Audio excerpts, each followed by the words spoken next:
It was a good and a terrible week for the Miami Dolphins. First, before football is even mentioned, Jason Jenkins, Senior VP Communications with the Dolphins, passed away at a very young age, a husband and a father. This is terrible. It's terrible news when anybody dies, especially a guy that young with that many people that love him and being the head of that family. It's gut-wrenching. So my heart wants to go out and my prayers want to go out to Jason Jenkins and his family. It's a terrible situation. There's nothing that can really be said except offering condolences. Now, as I had to do last week with the Bills, talk about the real stuff and then move on to the secondary stuff, and that is the football situation. Still sick as a dog.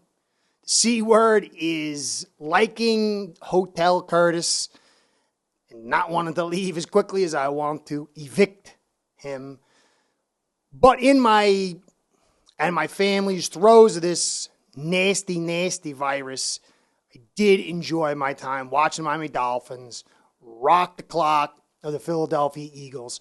So I'm going to get into a little bit of what went down that game, because I hear a lot of things being talked about, and I think almost everything I'm hearing is quality stuff, but I think there's certain things that need to be added to a lot of things that we're talking about, and I'm not hearing those mentioned. So I'm going to go over a couple of plays and kind of diagnose them, not as deeply as I'd usually like with the film and editing, because I just don't have it in me. I've had walking pneumonia, I've had bronchitis, and this thing kind of feels like the walking pneumonia version, and it's got me a little weak still. So I'm going to go into some still photos, but break down the imagery of that and kind of maybe point out some things maybe not being talked about so much. Also want to get into some other things that I saw sprinkled out throughout the game, give it an overriding context of the games, because you can go one way or the other way kind of with what you've seen here, and I don't think that's fair either. I think you can put mitigating factors on both sides of this. I want to kind of clear up that and also talk about the future when we get into that regular season game that's coming around real quick. And then we're going to have cuts on later on today. I'll touch on that a little bit. So I'll have chapters, and the chapters will be context of the game, breaking down the game film, news and notes, and going forward. Okay? So before I even do that, I usually do something else. But in between these two things, I want to let you know, a lot of people have been telling me they want me to do the live thing. And this is a whole new, I'm a writer. And so this is a very nerve-wracking venture. But I figure if you got to do something, you got to do it right. And the live thing is part of this gig.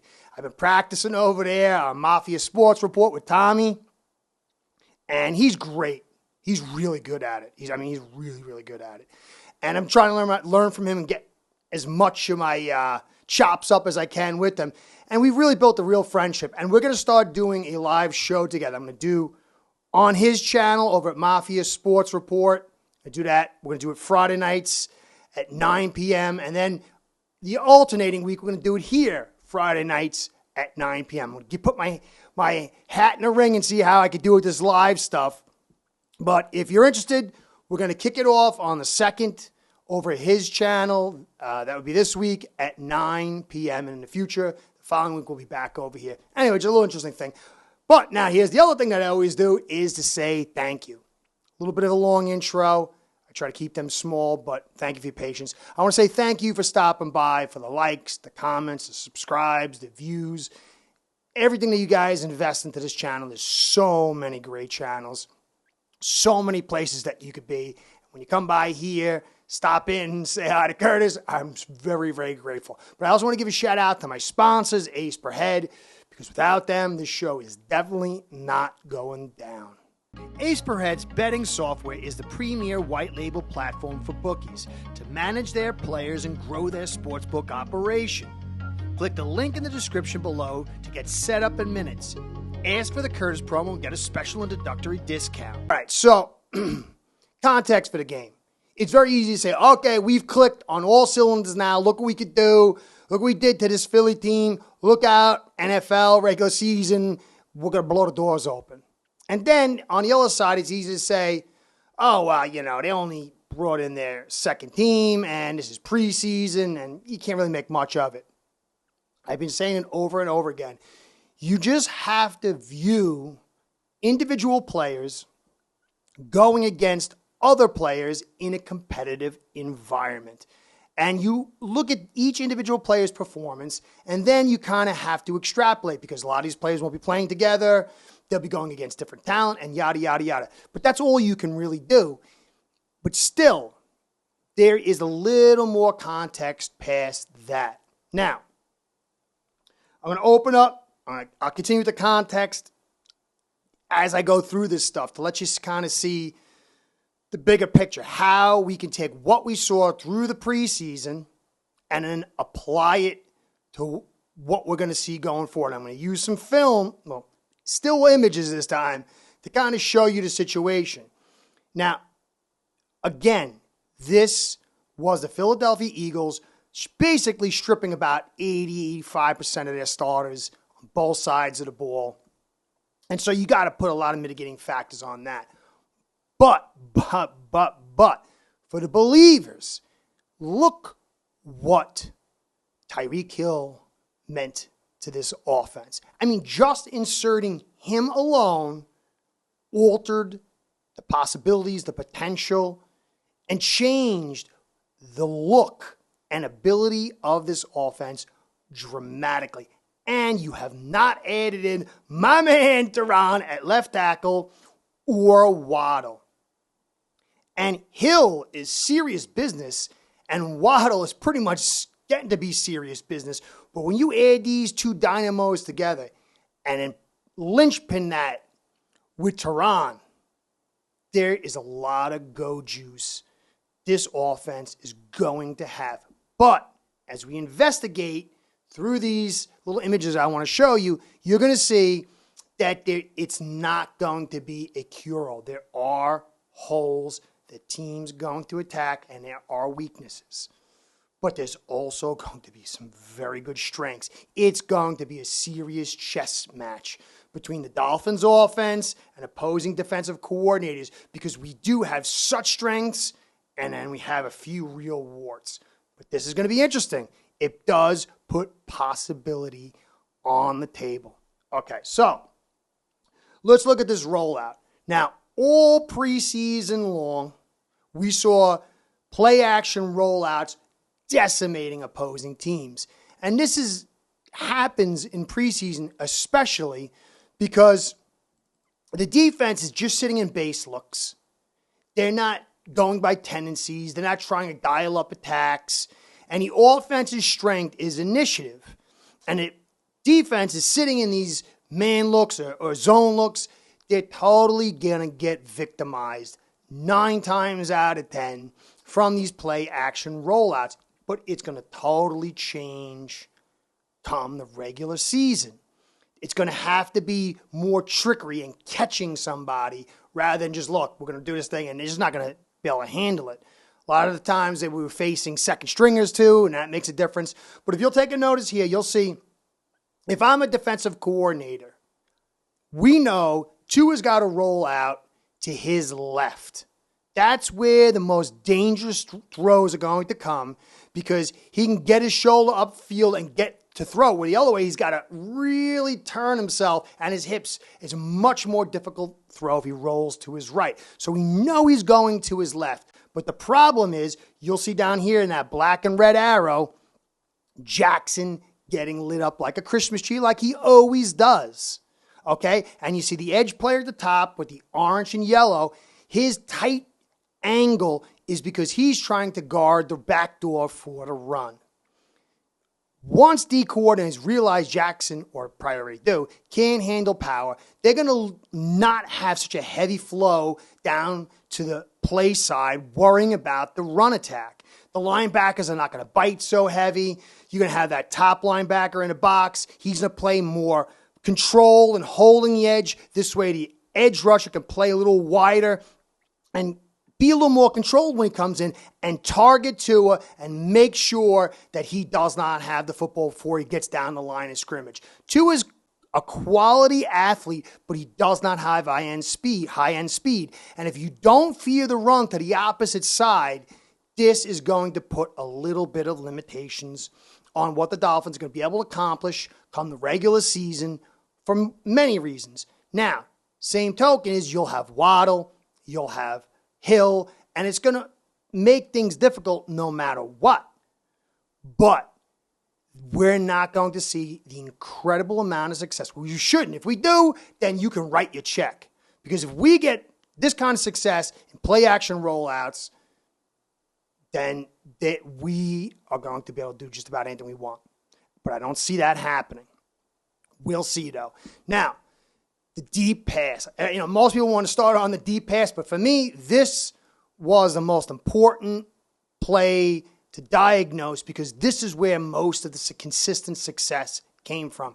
That big play was nice. You want those. But you get maybe in an NFL season, 4 or 5 of those a year.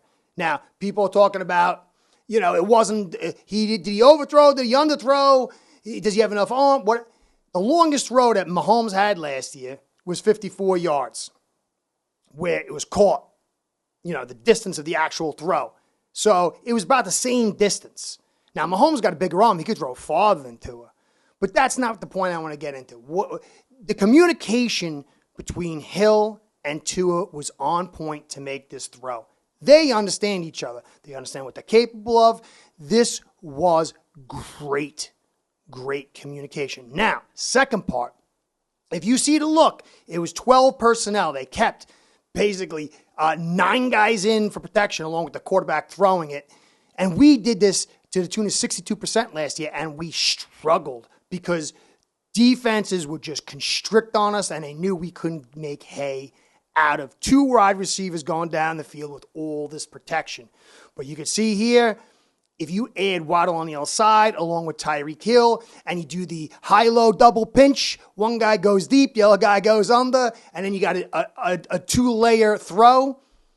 Between the speed of these 2 guys is going to make this 12 personnel look very dangerous, and it's going to back defenses off and allow some stuff underneath. Now, we're not going to be able to do it to the doing a 62% the way we did last year and think we're going to be successful because you're going to have better coverages and able to handle that. But just the 2 receivers with max protect out of play action, we sucked last year at it. This year, we can be very dangerous, and then that will begin opening all the stuff. So there's 2 ways to look at this, okay? I don't care about Tua's arm. I don't think he's not going to throw 70 yards down the field over the top. Allen would, Herbert would, Marino would. These guys have elite arms. We have the quarterback we have, and he's got a good enough arm to make us have big plays. And that's just been proven. We just saw that. And it's going to see more of that. Okay? So, yeah, he should have thrown it over the top if he had the arm. Herbert would have. Allen would have. Marino would have. We don't have them. We have what we have, and you can see a 50-yard play is a nice play. Okay? So now let's move on to the next play is the run, the big run. We struggled running the football. There was one nice run with Gaskin inside, and I think there's another one on the outside. And those are the kind of plays we can get off. But if you go down, you look, Smythe missed a block, and the defender just totally whiffed on Gaskin, who's a very good running back in space. And then on the other run, it was a nice wham block by Eichenberg coming down the line of scrimmage. It was a pull block, actually. And it opened up for Gaskin to get there, and who made a couple guys miss. Those are 2 nice runs. And then we had the big run by Mostert. And immediately you say, oh, Mostert is the guy. Well, if you go look at this play right here, you see Teron Jackson. He's a pretty good player, but this is a terrible, terrible angle. And if you look at 95, that's Chiapolte, I don't know, I can't say his name, Marlin, and he's destroying Jackson. But he's pinched too far inside. And Kevon Wallace, he's not very good, and he is overriding the play, and they leave a back door open. And McCain III, he's not too shabby. He's okay, and he's way over pursuing as well.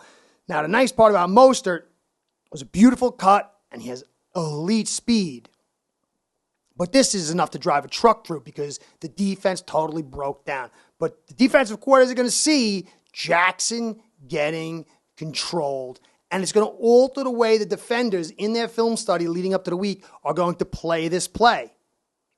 They're not going to be overly fearful because he's going to be the back door there. So if Teron Jackson decided to take that guy on instead of going around him, which is the worst thing you could do. I mean, it was the worst thing. He was trying to make the super play to catch him in the backfield like I'd hoped Phillips did in my last film study, but he doesn't have the talent to do it.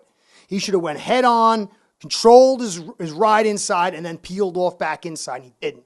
So this was a complete breakdown by the defense.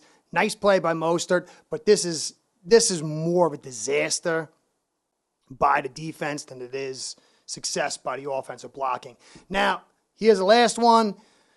We had a Noah sighting, and I don't want anybody to get too excited over Noah. This was a nice play by him, but it was a straight drop back, straight line. And Noah, if you watch my film study on him beginning of last year, he's totally fine when it comes. When he plays sidebar, and he can ride guys in one direction pretty good. His problem is he can't follow cuts. He has no change of direction, no acceleration. So once he gets a second move on him, he is left to dust.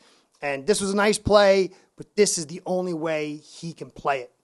Second moves, and he is gone. Check every time he has a second move, and he's left in the dust. All right, so that's that. And I want to show this here because we're going to keep him, but this guy is not going to do anything for us. He is going to be stashed, and they're going to hope somehow he has a miracle showing last year. He just doesn't have what it takes, sadly. Now, Needham, you could see him playing boundary, and they're getting him prepped for week one. I don't think Byron Jones is going to be there week one. He still has time, I suppose, but it does not look good. Looks like he's going to be on PUP. That means Needham's going to play on the wide, and he's not bad, but that's not the kind of guy. He's not the same guy inside as he is on outside. And it could leave us vulnerable, especially somebody like Devontae Parker. So this is concerning me heading into week one, but we'll see how that plays out. Now, other things that I noticed, Baker, excellent blitzer, but he's far too average, over pursues, misses, he's average. For the price he's getting, it's not the linebacker that you want. I love the guy, love him as a blitzer, but he really just lacks. He had two big misses. He trailed, and then on a guy he couldn't catch up to him, and it was a first down. And another one, he overshot him, and the guy juked him, and he almost picked up the first down. Don't like his coverage skills, and it kind of reaffirmed that to me. That's what I saw in the film. Sealer, guy's really, really good, but he's going to be expensive in 24. Real good player, guys.